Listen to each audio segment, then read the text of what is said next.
Hey guys, Dr. Clay here with Not Only PT, and I'm going to give you my best advice for picking up a new activity or doing more of the activity that you might find yourself in. You're starting to get some pain, you're not sure what to do about it. It's my red, yellow, green light decision-making system.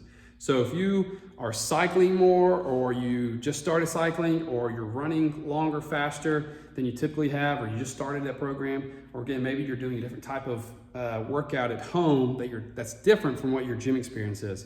I can help you with that with this simple, just decision-making process. Strengthening, mobility work, all this stuff is wonderful, but good decision-making is the best, okay? Red light is you're having a pain that is escalating during the activity, that's changing the way you're moving, whether you're pushing your arms overhead or you're running, you're cycling. It's changing the way you're going into that motion, and it's just getting worse. Or, that's a red light. Or the red light is you are having pain that's maybe milder, but it hangs around for hours after the activity, and you wake up the next day and it's still there and it's there all day. All right, that's a red light. You gotta back up a step. All right, you don't have to completely stop. I'll talk about that here in a second.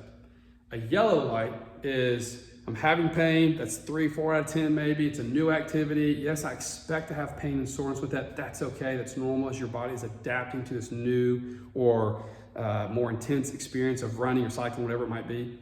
It's okay to have some soreness during, but as long as it doesn't escalate, it's just staying at that yellow light, and then maybe afterwards you're sore for a little bit, but it doesn't stay around all day long. And you wake up the next morning, it's a little bit sore those first few movements, but then it goes away as the day goes on. That's fine. That's a yellow light. That's where you can stay where you're at, right? That's what's key with the yellow light. The green light is I'm having no problems, no pain. Knock yourself out. Start progressing. Push yourself harder. Go faster. Good for you. Movement is medicine. Keep moving. The key is yellow lights and red lights. Yellow light, if you're having those symptoms like I just described, stay where you're at, okay? Don't do what I did when I started having yellow lights, and I just kept trying to go faster and go longer with my running a year and a half ago, and my knees started getting worse and worse and worse. When I first started feeling that, if I just kind of stayed where I was at, allow my tissues, my tendons, and my knee joints just to adapt to that, I could have stayed at that yellow light intensity and distance, and that my body would have gotten used to it, and then I could have progressed once that turned into green lights. All right, I didn't. I kept exercising. I started getting red lights. I kept trying to run fast and far. I started getting red lights, and I didn't stop. I didn't just take a step back at that first red light.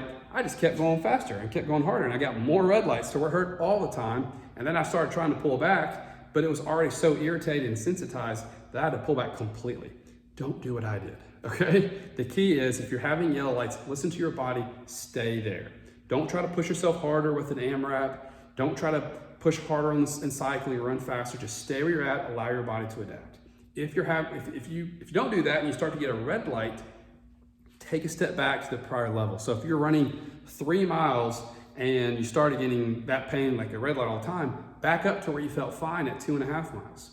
All right, and then stay at 2.5 miles for a week, and then go back and retest that 3-mile run and see how you did. If you build some strength and tolerance at here, when you get back to that 3 miles, your body can say, oh, okay, yeah, I'm ready for this now, right? If you don't do it that way, and you keep trying to exercise with red lights, again, your body will react against you, okay? So hopefully that helps. Hopefully that brings some clarity in the decision-making process. Red light, take a step back. You don't have to completely stop. If you have a yellow light, stay where you're at. Allow your body to strengthen and build tolerance there. A green light, have fun. All right, if you have questions about your specific issue or your condition, I can help you, guide you through that process. Just call me, message me, and we can talk through it, and hopefully I can be helpful there. So yeah, please reach out to us if you have any questions. We're here to help. Thanks.